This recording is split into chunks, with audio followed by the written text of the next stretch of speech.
Dan dia hanya perlu berlatih supaya bisa melepaskan belenggu yang mengikat roh pelindungnya, dan itu akan menjadi tanggung jawab guru Gai.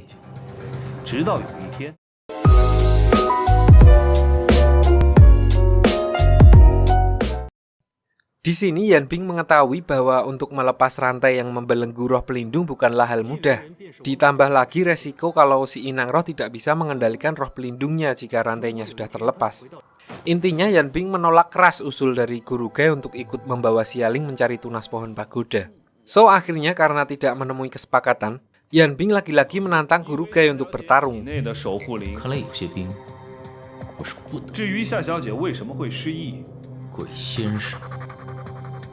Karena merasa akan terjadi geger geden, Yuan lalu berinisiatif menelpon Xialing untuk mengabarkan kondisi saat ini. Dia lalu diminta datang ke Raksasa Street secepatnya.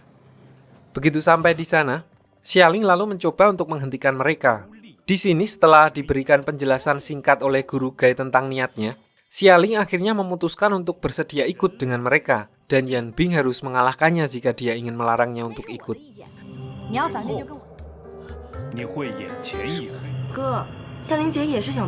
Merasa kejantanannya terusik karena ditantang Baiwan sama cewek, Yanbing lalu menyetujui tantangan Xialing. Lalu di sini terjadi hal yang tidak terduga di mana begitu Yanbing memanggil roh pelindungnya keluar, tiba-tiba Xialing juga berhasil memanggil roh pelindungnya keluar dan langsung balik menyerangnya. So Xialing akhirnya dianggap memenangkan pertarungan itu.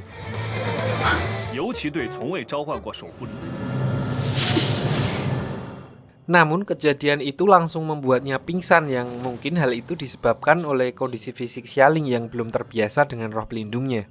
So sebagai seorang laki-laki yang harus memegang omongannya sendiri, Yanbing akhirnya setuju untuk mengajak Xialing dalam perjalanannya.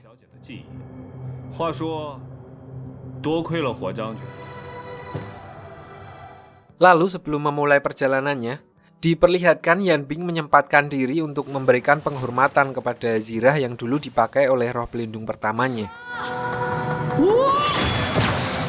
Setelah memantapkan jiwa dan berjanji akan membalaskan dendam roh pelindungnya kepada kelompok kerajaan sekaligus mengambil kembali tunas pohon pagoda, Yanbing akhirnya memulai perjalanannya bersama dengan guru Gai dan Xialing.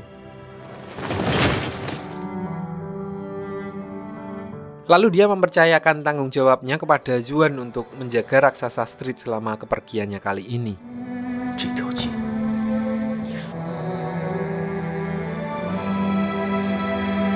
Singkat cerita, mereka sampai di tempat yang akan mereka gunakan sebagai tempat latihan, dan langkah pertama yang dilakukan guru Gai untuk melatih Xialing adalah dengan mengendurkan rantai yang mengikat roh pelindungnya, sehingga mereka berdua dapat berkomunikasi dengan baik.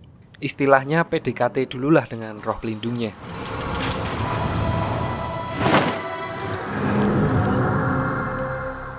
Sementara latihan untuk Yanbing adalah meningkatkan daya tahan tubuhnya saat memanggil roh pelindungnya keluar. Di sisi lain, kerajaan roh membuat poster buronan untuk menangkap Yanbing yang dikambing hitamkan sebagai orang yang menghancurkan salah satu dari 12 pohon suci. Hanzo yang ditugaskan oleh kerajaan roh untuk mengawasi Yanbing akhirnya menemukan lokasi mereka dengan bantuan burung gagak miliknya. Di sini dia juga diperintahkan untuk menghubungi para pemburu bounty hunter dan meminta mereka untuk memburu Yanbing dan yang lainnya.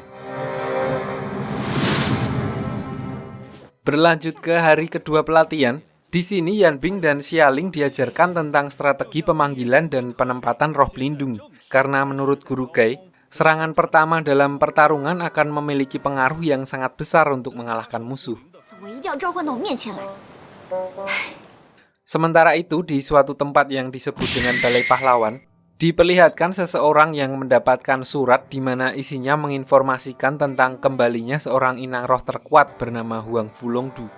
Gak lama setelahnya, orang itu lalu pergi untuk mencari inang roh tersebut yang dikatakan sedang bersama dengan Yanbing. Kembali ke Yanbing dan guru Gai, di sini dia diperlihatkan sebuah teknik tingkat tinggi pemanggilan roh pelindung yang mereka sebut dengan nafas.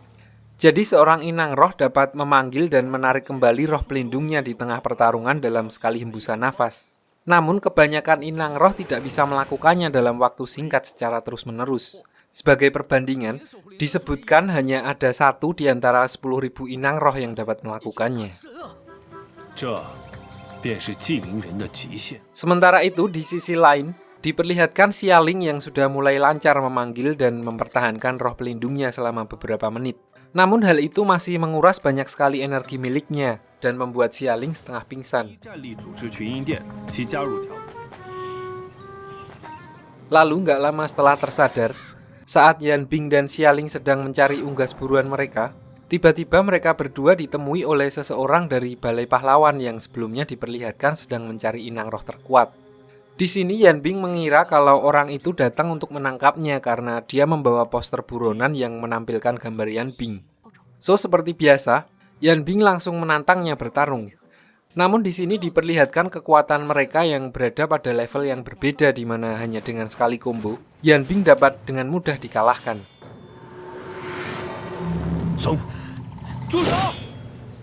Beruntung nggak berselang lama, Guru Gai datang dan menolong Yan Bing. Di sini baru orang itu memperkenalkan diri sebagai Xian Kunlun, pemimpin dari Balai Pahlawan. Dia datang ke tempat itu untuk mencari Guru Gai, karena menurut info yang dia dapat, nama asli dari Guru Gai adalah Huang Fulongdu, seorang inang roh terkuat saat ini. Di sini pemimpin Balai Pahlawan lalu menantangnya bertarung untuk membuktikannya. Dan diperlihatkan, mereka berdua sama-sama menguasai teknik bertarung yang cukup tinggi. Namun akhirnya di sini Guru Gai dapat dikalahkan olehnya.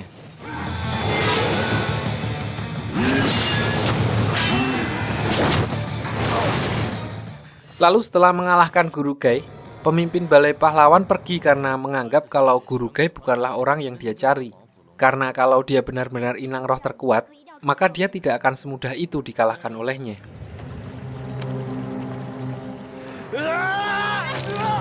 Gak lama berselang, setelah pemimpin Balai Pahlawan pergi, lagi-lagi mereka didatangi masalah. Kali ini kelompok bounty hunter yang mendapat info dari Hanzo yang mendatangi mereka. Guru Gai yang menyadari kalau Yan Bing tidak akan bisa bertarung dengan kondisinya sekarang, menyuruh roh pelindung Xialing untuk membawa mereka berdua pergi dari sana.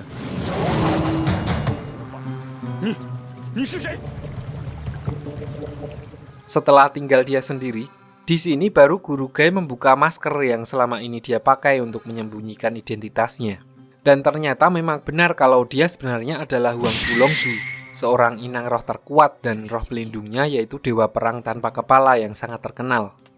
So, hal ini menegaskan dia hanya pura-pura lemah saat menghadapi pemimpin Balai Pahlawan. Di sisi lain, Hanzo yang mengetahui kalau para bounty hunter telah dikalahkan oleh Guru Gai melaporkan hal itu kepada pemimpinnya. Di sini dia juga mengatakan bahwa hanya ada satu orang yang selamat, yaitu orang yang dijuluki sebagai Master Tombak. Pakai A, tombak, bukan pakai O.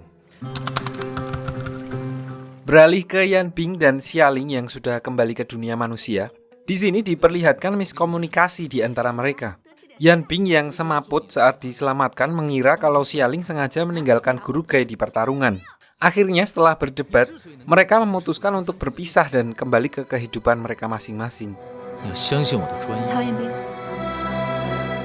Begitu Xialing sampai di kos, dia berbicara dengan roh pelindungnya yang intinya, roh pelindungnya memberitahu kalau sampai roh pagoda di raksasa Astri tidak bisa diselamatkan, maka keselamatan umat manusia bisa terancam. Mendengar hal itu, Xialing akhirnya berubah pikiran dan membulatkan tekadnya untuk membantu Yan Bing. Pucuk dicinta ilham pun tiba. Di tengah percakapan itu, roh pelindungnya tiba-tiba merasakan ada energi besar yang berasal dari dua inang roh di sekitar kampus.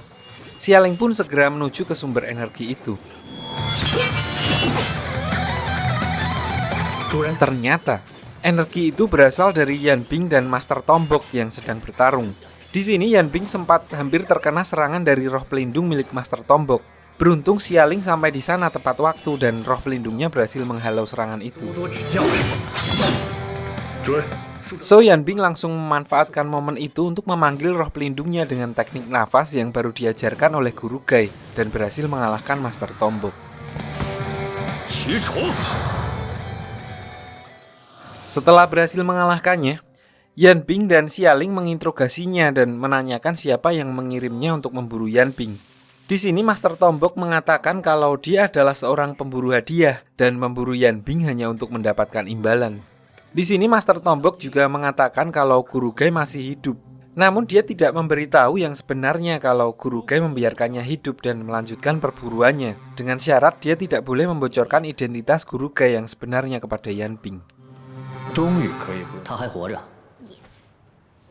Guru Gai berniat untuk menguji kemampuan Yan Bing dengan membiarkannya melawan Master Tombok. Begitu mengetahui kalau Guru Gai masih hidup, Yan Bing akhirnya melepaskannya kali ini. 你的仇我慢慢报。 Sementara itu di sisi lain, diperlihatkan Guru Gai dengan identitas aslinya yang terlihat cukup puas setelah mengetahui Yan Bing berhasil menggunakan teknik nafas untuk mengalahkan Master Tombok. Dia berharap suatu saat Yan Bing akan bersedia untuk membantunya. Namun untuk tujuan apa, di sini kita masih belum tahu. 日后会不会演变成一场剧？ Singkat cerita, keesokan harinya, Yan Bing dan Xialing melanjutkan perjalanan mereka dan bekerja sama mengambil kembali tunas pohon pagoda yang dicuri Hanzo. Di sini Yan Bing juga memberikan sebuah skin peninggalan ibunya untuk Xialing. Dia mengatakan kalau kostum itu dapat membantunya untuk mengendalikan kekuatan rohnya yang belum stabil. 观测异动，比如人类异人，而灵异呢？ Mereka berdua memutuskan untuk memulai perjalanannya dengan menuju ke Yulin Street, seperti Raksasa Street tapi beda kampung. Yan Bing menduga kalau target Hanzo selanjutnya adalah pohon Bodhi yang ada di jalan itu.